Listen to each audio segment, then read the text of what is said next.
There are three writing scripts in Japanese. The first one is Hiragana, mostly used for grammatical structures.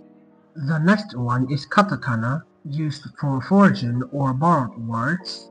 And lastly, Kanji, used to directly represent meaning or idea. Hiragana and Katakana is like the alphabet of Japanese, so we have to learn it first before we can start learning anything else. Let's quickly go over each character in both scripts. Hiragana is on the left and Katakana is on the right. We start with A, then I, followed by U, and then E, and finally O.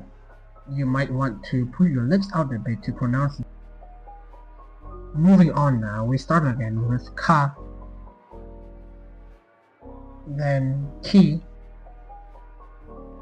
followed by Ku, then Ke, and finally Ko. Up next is Sa, Shi, Zu, Se, ending with So.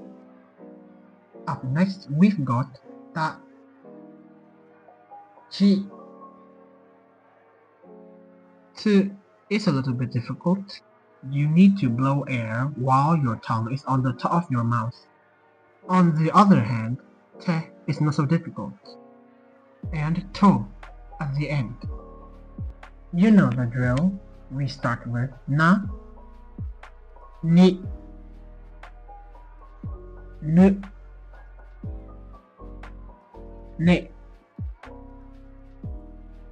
and No. Ha, Hi. This one is Hu, actually. Then He.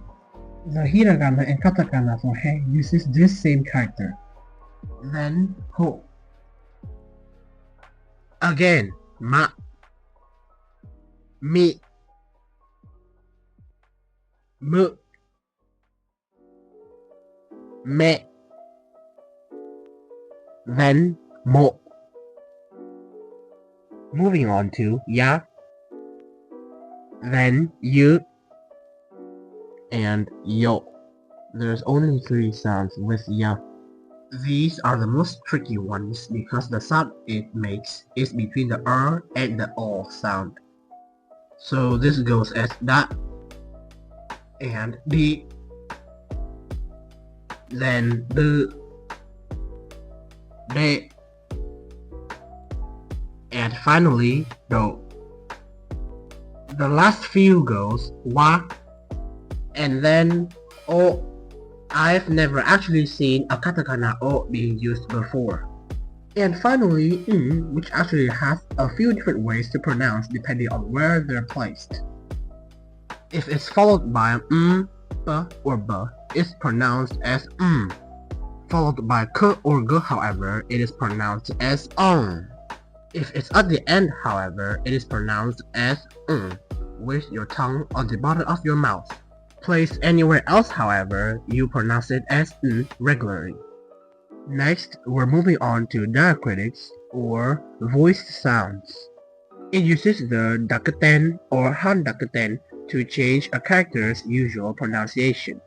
For example, adding the dakuten to K turns into G, resulting in Ga, Gi, Gu, Ge, and Go. S becomes Z, Za, Ji, Z, Ze, Zo. T becomes D, Da, Ji, D, De, and Do.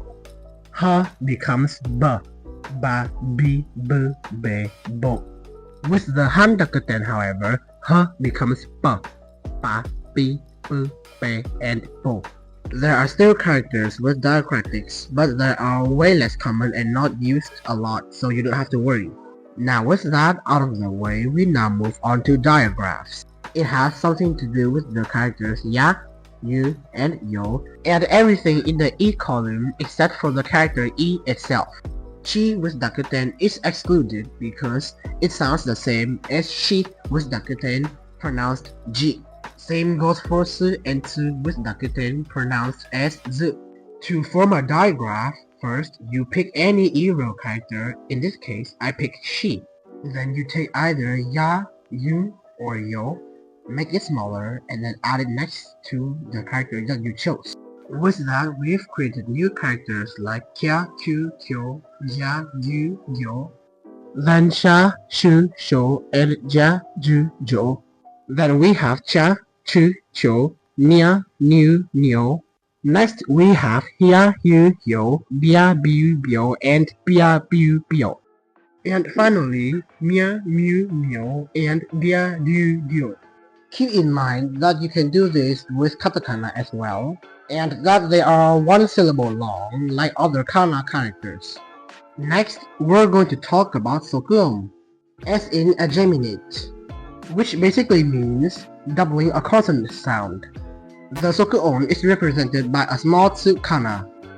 For example, we have Saki, and adding the Sokuon turns it into Saki.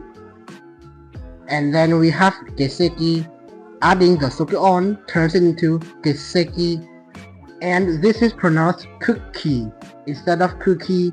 Remember that the Sokuon doubles the consonant behind it. Finally, we move on to the last part, long vowels. If I wanted to write ka, I would write it like this, a ka with an a behind it. To write he, though, I will write it as either he with an e or e behind it. Basically, you use the first 5 vowel kanas to extend the vowel that you want. A for a, e for e, and u for u. For e though, you can either use e or a, and for o, you can either use u or o depending on how the word is spelled. Katakana, however, uses a dash for any vowel that is extended. By default, long vowels are notated with the vowel and a line above it. Notating the whole thing out also works if you want to. I actually prefer it this way. If you have reached this far and somehow memorized all the hiragana and katakana in such a short time, you should be able to read Japanese now. If you haven't memorized the Japanese alphabet yet, then it's okay. It takes some time to memorize the whole hiragana and katakana alphabet, and even more time to get used to all the rules that I've covered today. You'll get the hang of it, I know you can. And that's everything you need to learn before being able to read Japanese. Hi there, it's Case here. It's been over a month since my first rant that I uploaded on why Japanese is easy. And these videos take quite a lot of effort than I originally thought. And it's already halfway past 2025, and I know that I am very late into this, but still want to try and find new ways to help people emerge in Japanese, and also that I am a very lazy person, as this is just a little project of mine in the summer, and school is starting soon, but I'll see what I can do.